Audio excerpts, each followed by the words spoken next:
Hey, y'all. So I'm like real quick. So I'm just trying to put these false prophets to bed quick. Anyway, so we got to get to it. I want to show y'all something. So this is Matthew 24. I want to show you the tricks and how I dissect them. Okay, because again, this is a long process. So as I studied the scriptures, um, it all made sense. And then, I was able to realize they were lying their butt off. So anyway, check this out. So this is Matthew 24. So I want to show you this. So Jesus says here in verse 29, immediately after the tribulation of those days, shall the sun be darkened, the moon shall not give her light, the stars shall fall from heaven, and the powers of the heavens shall be shaken. And then shall appear the sign of the Son of Man in heaven. Then shall all the tribes of the earth mourn, and they shall see the Son of Man coming in the clouds of heaven with power and great glory.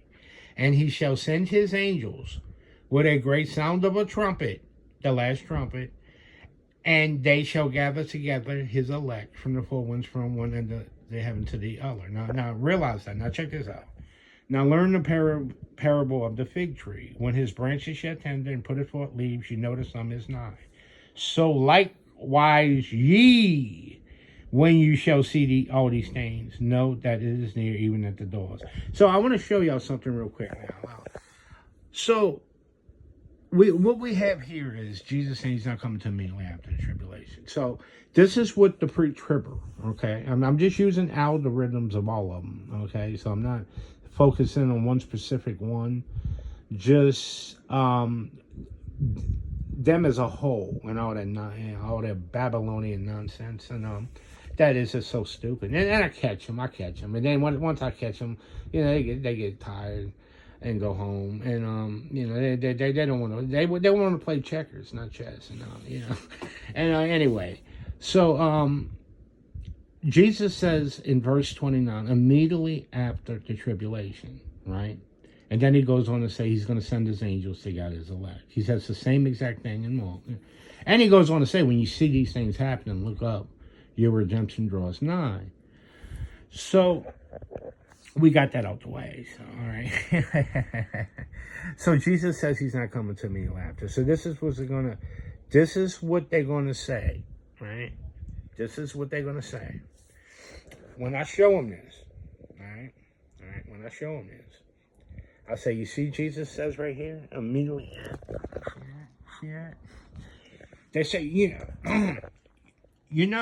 well, once they might bring up, oh yeah, he was talking about end time Jews, and once I expose that quick, and I'll show you. They have to get off that one. They're like, yeah, I got you. You got me. Well, they'll say this. Okay, he does say immediately after the tribulation, but he doesn't say the great tribulation. So you see what I'm saying? I'm like, no, what are you saying? And they're like, it's a little tribulation. It's the little tribulation. I'm like, okay, let me show you something. I said, why don't we go back just a couple verses, okay? Let's go to verse 21. For then shall be great tribulation, such as was not since the beginning of the world to this time, nor ever shall be. Okay, well, that's definitely no little tribulation. That is the same thing that was in Daniel, the worst time ever shall be. So there's only one time, there's only going to be one worst time ever shall be. So, and the last thing, so we already covered that. Jesus says immediately after. And then, it's, oh, wow, maybe a little tribulation. No, it's the great tribulation, as you can see right here. Whether it shall be great tribulation, such as was not since the beginning of the world to this time, no, or ever shall be. That's when Jesus returns immediately after that. So, then what, I wanted to show you the other one. When they say, oh, no, what about the end time Jews, though? He was talking end time Jews, not us, right? No. Verse 3. And as he sat upon the Mount of Olives, the disciples, wow, nothing about no end time Jews there. I don't know what kind of version you got, and as he sat upon the Mount of Olives, the disciples came unto him privately, saying, tell us, what shall these things be? And what shall be the sign of thy coming and the end of the world? And Jesus tells them there'll be great tribulation such as there was never in the history or ever shall be. And he's coming immediately after the tribulation and sends his angels to get his elect. God bless.